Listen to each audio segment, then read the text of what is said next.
Hey everyone, it's James from Tin Robot Games, and today I'm going to teach you how to play Planting Evidence. Have you ever wanted to frame someone for murder? Probably not. But in this game, you are going to frame other members of your crime syndicate for murder. The winner of this game is the person with the lowest score. They're considered the forensic expert. And we get there and trigger the end of the game by pushing someone over 300 points of evidence, which causes them to be accused of murder so the rest of you can get away. So starting this game, I want you to take the evidence marker cards, the alibi marker cards, and the thumbprint out of the deck, put them off to the side. The setup is the same for all player accounts. In this case, I'm going to show you how to set up a 4-player game.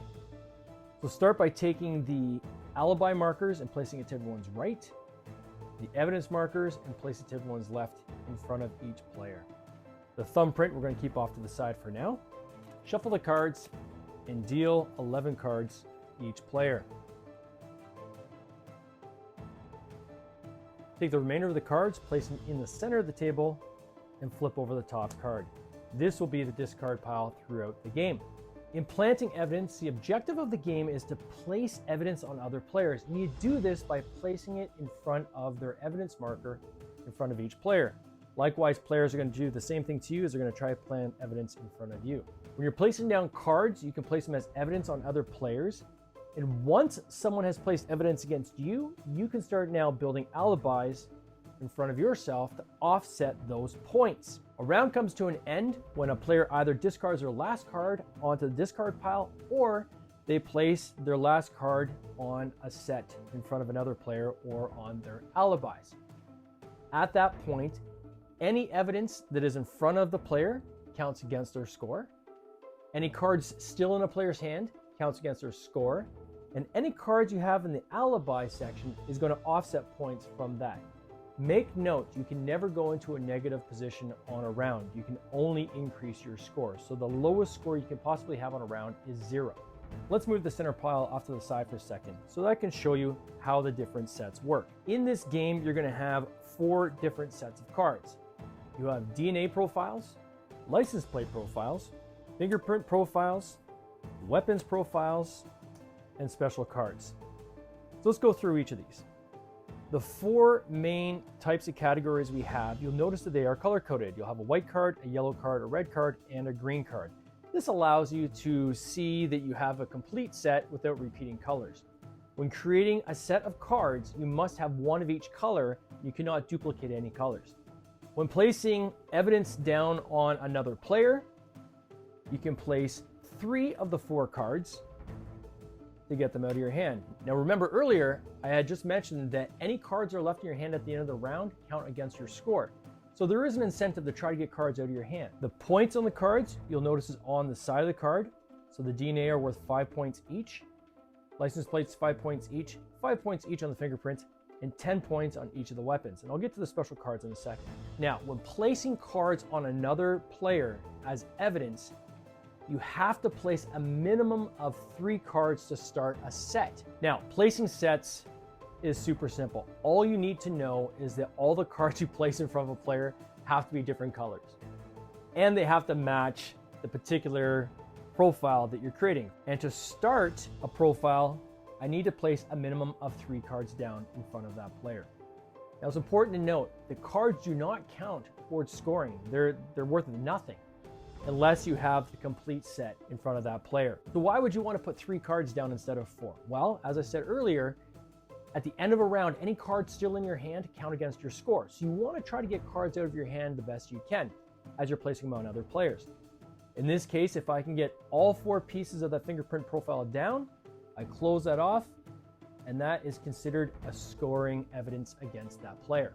Likewise, for the license plate profiles, I can put 3 of the 4 down, stay in front of this player. It's not going to count towards his score until they get all 4 cards down, allows me to get it out of my hands.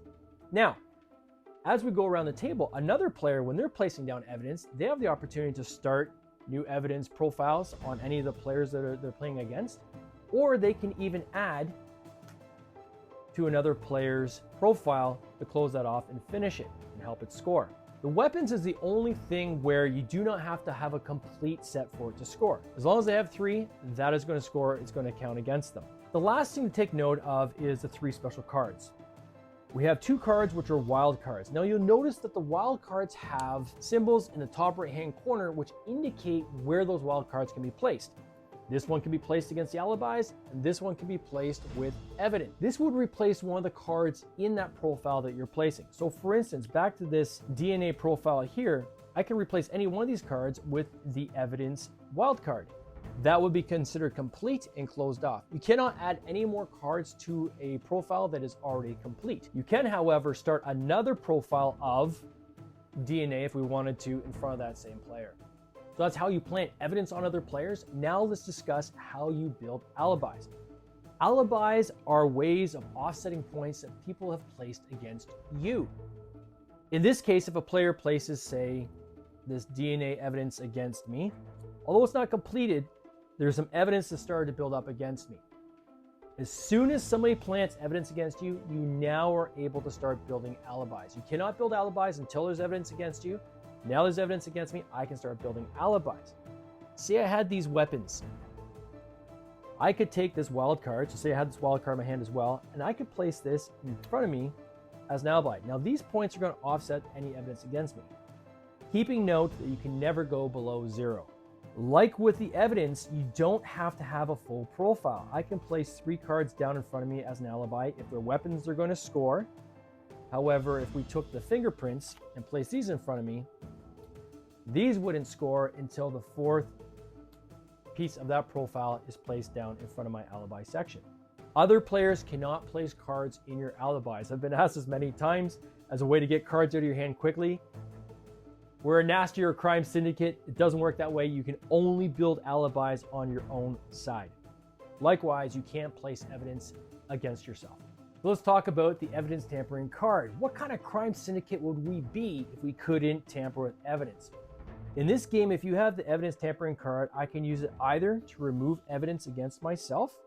Any set, whether it's complete or not, can be removed out of play. Or in a case where this player has evidence against them in an alibi, I could use that same card to remove an alibi set. Let's reset the table and take a look at what a typical hand might look like. Assuming I'm the first player to pick up, I have the option of either taking a card from the top of the deck, or I can take the top card from the discard pile. I do not have to have any matching sets to take this card. I can just choose to take that card if I wish. In this case, I've got a full set of weaponry that I can start placing against somebody right away. And I also have a hammer. Now, because I know that the weapons are going to score even if I only have 3 cards, I'm going to move this knife down beside the hammer, and I'm actually going to take this set of rope. Now I've got 2 sets of weaponry that I can place against other players that I know are going to immediately score. I only have to have 3 weapons in order for them to score. So I'm going to take these weapons and I'm going to place them against this player across from me. And in this game, you can place as many cards as you're able to place on your hand. So I'm going to place these ones here. So I'm left with a partial of a fingerprint, partial of a license plate, and I have 1 segment of DNA left over.